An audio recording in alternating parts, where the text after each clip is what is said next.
आज हिंदी साहित्य में सुनिए समकालीन कहानी की चर्चित, सशक्त और वरिष्ठ लेखिका उर्मिला शिरीष की लिखी हुई कहानी दुपट्टा। मेरी जुबानी। मैं हूँ सीमा सिंह। देखो वो कैसे दुपट्टा डालकर चलती है। पति ने पत्नी को उनकी तरफ इशारा करते हुए कहा। वो दुपट्टा डालती है तो इसका मतलब ये तो नहीं कि मैं भी दुपट्टा डालूं। वो गांव कस्बे की औरत है, घूमते वक्त भी साड़ी या भारी भरकम सूट पहनकर चलती है, तो क्या मैं भी वैसे ही कपड़े लाद कर चलूं? पत्नी ने तीखी आवाज में कहा। देखो, मैं किसी दकियानूसी सोच या मानसिकता के कारण नहीं बोल रहा हूँ। बस एक तमीज़ होती है, सभ्यता होती है, संस्कार होते हैं कि आप सड़क पर सैकड़ों लोगों के बीच किस तरह जा रहे हैं और लोग आपको कैसे देख रहे हैं। तुम घूमने जाती हो, वहाँ जीन्स टॉप पहनती हो, स्कर्ट और शर्ट्स पहनती हो। मैंने कभी कुछ कहा, टोका? बाप रे बाप, आज भी तुम्हारे भीतर 100 साल पुराना पति बैठा है। अगर तुम्हें मेरे साथ आने में शर्म महसूस होती है तो कल से आना बंद कर दो। अब तुम इन दूसरी तीसरी औरतों को देखकर मुझे सिखाओगे कि क्या पहनना चाहिए और क्या नहीं। नंदा, मेरा वो आशय नहीं है और सड़क पर तमाशा मत करो। तो क्या आशय है और बात किसने छेड़ी? देखो, तुम जो कपड़े पहनती हो वो कितने खूबसूरत हैं। कलर्स, फिटिंग और कपड़ों से एक ग्रेस बनता है, व्यक्तित्व निखरता है, अपनी पसंद, सोच और रुचि का पता चलता है और दुपट्टे उस ड्रेस को संपूर्णता और सौंदर्य देता है। देखो, केवल कंधे पर ही डाल लेने से ड्रेस का रूप बदल जाता है, बल्कि कहूँगा कि औरत का व्यक्तित्व ही बदल जाता है। पति लगातार बोले जा रहा था और पत्नी दाएं बाएं नज़र घुमाती उसे गुस्से से देखे जा रही थी। उसे समझ में नहीं आ रहा था कि उसका 45 साल का पति लोगों की नज़रों से परेशान क्यों है। बहन जी टाइप दुपट्टा डालकर मेरी कौन सी इज्जत बढ़ जाएगी।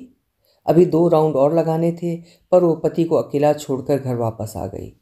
उसने आकर हाथ मुंह धोया, कटे हुए बालों को संवारा, कंघी की और हेयर स्प्रे से उनमें चमक लाने की कोशिश की। दोनों हथेलियों में क्रीम चिपोड़कर चेहरे की देर तक मसाज करती रही। आंखों के आसपास उंगलियों के पोरों से हल्की हल्की थपकियां दी। लिपस्टिक लगाने के लिए शीशे के सामने खड़ी हो गई। अपनी देह को गहरी प्रशंसा भरी निगाहों से देखा। भरी भरी मादक देह, खूबसूरत मूर्तियों की तरह कटाव भरी देह को देखकर वो स्वयं ही मंत्रमुग्ध हो गई। क्या कटाव है, क्या भराव है, क्या लचीलापन है, क्या अंग प्रत्यंग में लोच है। क्या इसी देह को देखने के लिए राह चलते लोगों की निगाहें पीछा करती हैं, जिसे शोभित बर्दाश्त नहीं कर पाता है। उसके भीतर बैठा मर्द उसे अपनी कैद में बांधना चाहता है। दुपट्टा तो एकमात्र बहाना है, असल तो उसकी सोच है। ये पेड़ अपने पत्तों को छुपाते हैं क्या?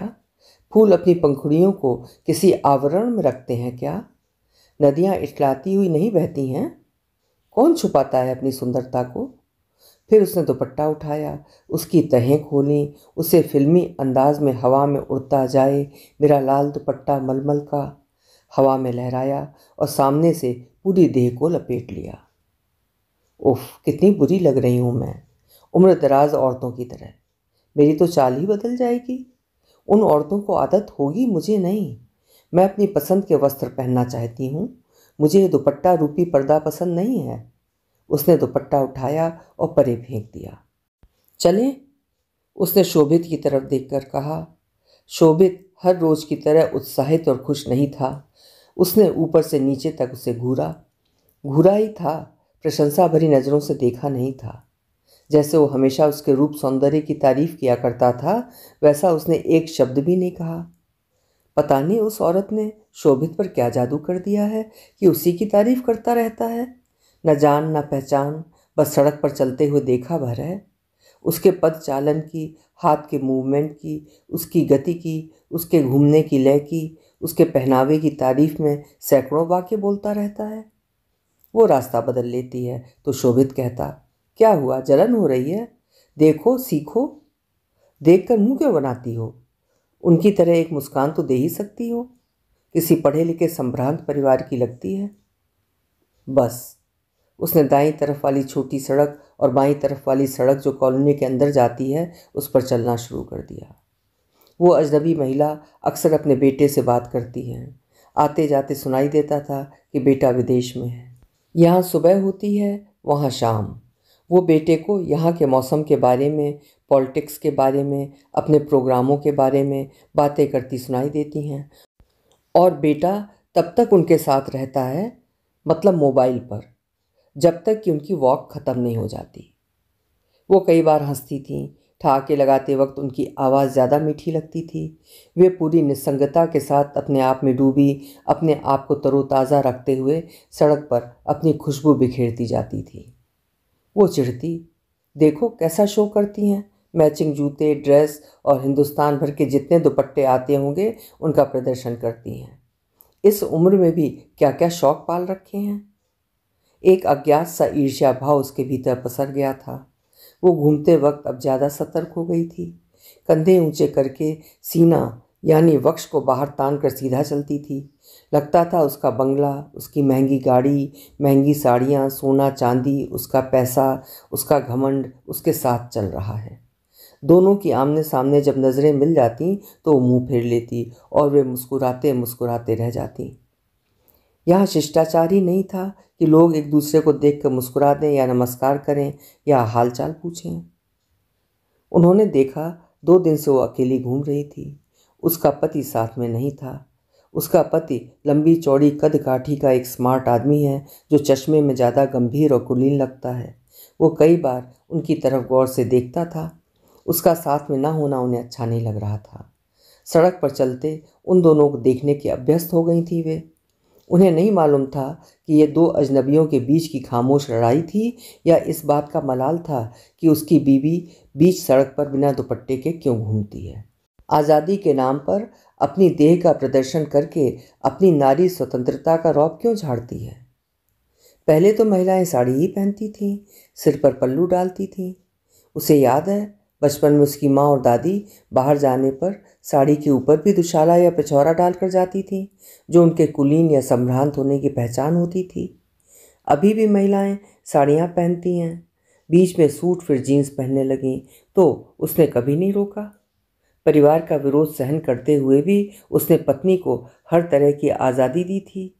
लेकिन पत्नी को लगता है कि आज़ादी देना कोई एहसान करना नहीं है, ये तो उसकी पसंद नापसंद का सवाल है। रामायण और महाभारत की स्त्रियां कंचुकी पहनती थी तब। आजकल लड़कियां केवल जीन्स और टॉप पहनती हैं। तुम्हारी अपनी बेटी क्या दुपट्टा डालती है? कॉलेज से कितनी बार शिकायत आई थी उसकी ड्रेस को लेकर, तब क्या रोक पाए थे? चंद औरतों को सड़क पर क्या देख लिया कि पागलों की तरह उनकी नकल करने को कह रहा है। आज अगर दुपट्टे वाली की बात मान ली तो कल जीन्स पहनने के लिए मना करेगा, क्योंकि उसकी अपनी कोई सोच तो है नहीं।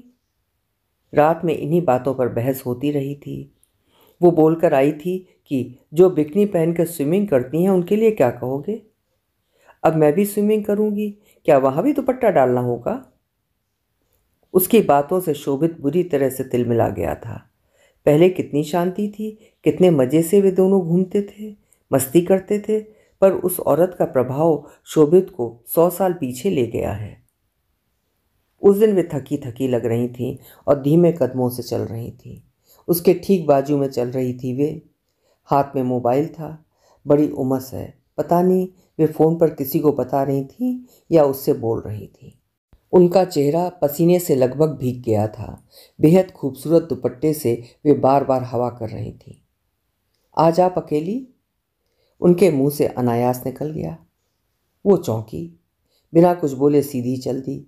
इस औरत ने मेरे और शोभित के बीच मनमुटाव करवा दिया है।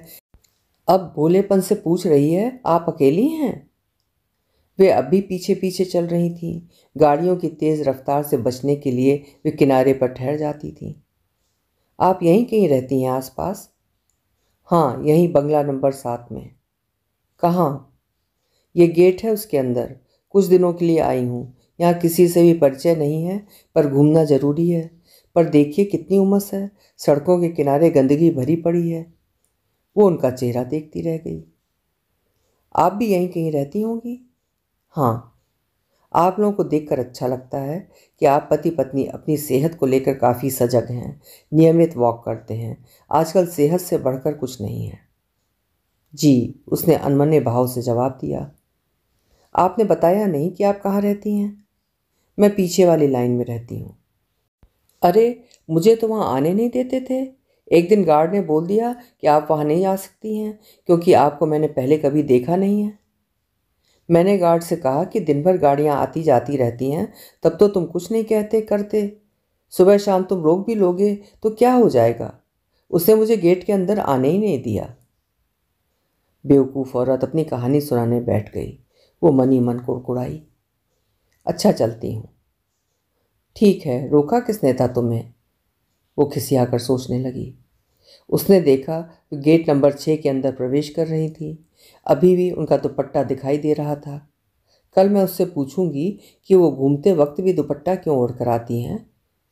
दूसरे दिन हल्की बूंदाबांदी हो रही थी। आसमान में बादल छाए थे।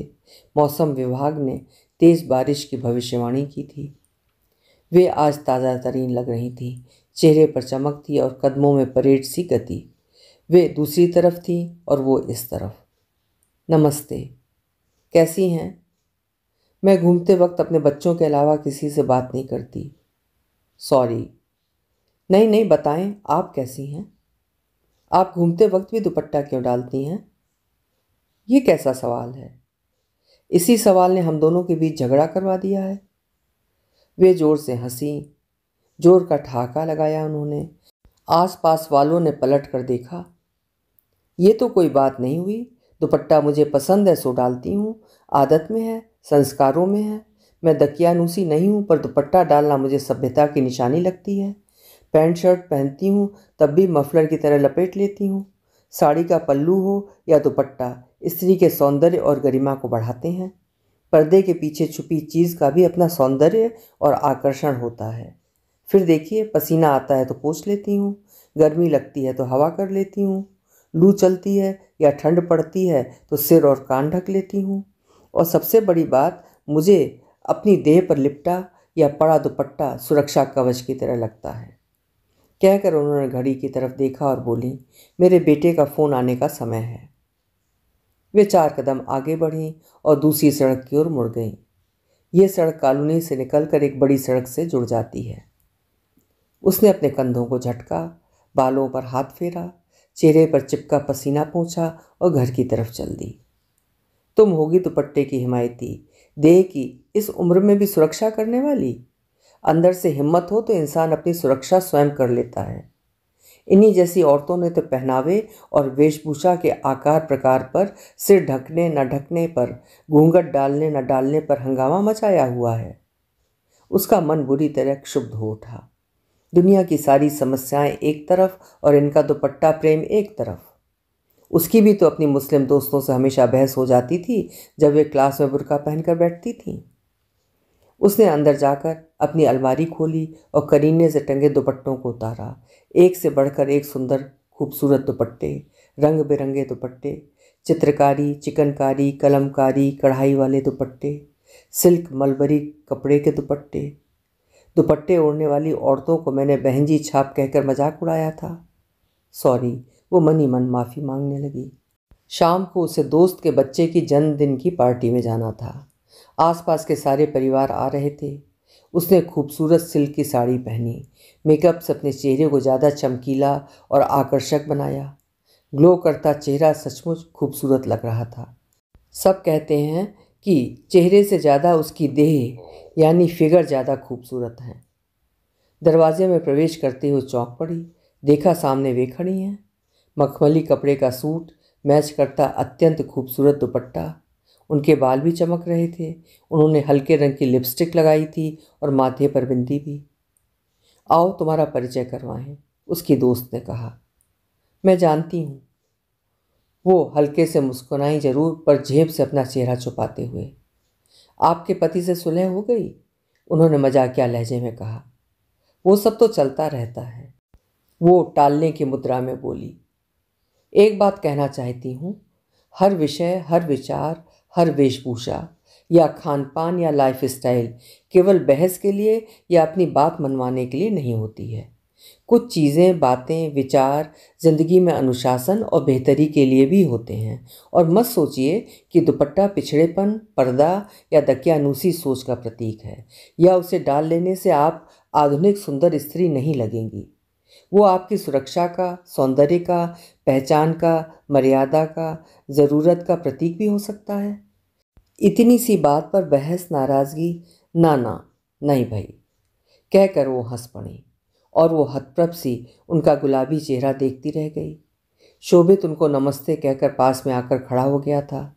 सब एक दूसरे से बातें कहते हुए हंस मुस्कुरा रहे थे, ठहाके लगा रहे थे।